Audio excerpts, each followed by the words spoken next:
या अल्लाह, आए मेरा हाथ, आए आए, उफ मेरा हाथ। दादी दादी दादी दादी दादी दादी क्या हुआ अरे बेटा चाय गिर गई। आए आए, आपसे कितनी दफा कहा है घर के काम ना किया करें, फिर भी आप सुनती नहीं है। अच्छा आए बेटे, अल्लाह अल्लाह, आए जल्दी कुछ, या अल्लाह मेरे, बेटे आए आए, या अल्लाह या अल्लाह या अल्लाह, आए आए आए आए। जलन हो रही है? नहीं नहीं, बड़ा मजा आ रहा है, बहुत ठंडा ठंडा लग रहा है। अरे बेटा इन बूढ़ी हड्डियों में अब दम खम नहीं रहा, जल्दी से दुल्हन ले आ, बहू आके संभाल ले। अरे दादी मैंने आपसे कहा है ना, मैं शादी तब करूंगा जब लड़की मुझे पसंद आ जाए। अब पसंद तो है लड़की पहले मुझे। अरे तौबा है, अल्लाह जाने कौन वो लड़की होगी।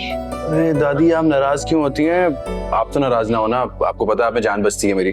अरे जान जोखिम में डाल दी तूने, या अल्लाह बस तू दुल्हन ले आ। दादी आप तो इस तरह से कह रही हैं जैसे लड़की ग्रोसरी स्टोर पे मिलती है, मैं जाऊं और 2 किलो बहू लेकर आ जाऊं। लड़की ऐसी होनी चाहिए जिसको बंदा देखे तो ठा करके दिल पे लगे। अब ऐसी कोई लड़की मिली नहीं मुझे।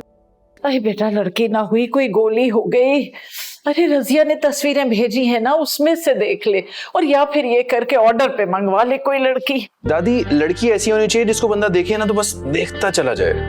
और आपकी रजिया पिछले 10 साल से 10 लड़कियों की पिक्चर्स बार बार भेजे जा रही है, उसको कोई लड़की चेंज कर ले। अरे चल दीवाना कहेगा। अच्छा खैर चल। अरे नहीं चाय नहीं, चाय नहीं, आप कमरे में चले, चाय मैं आपको ला दूंगा। मैंने ऑफिस जाना है, मैंने तैयार नहीं होना। सफाई अरे दादी मैं सफाई करता हूँ।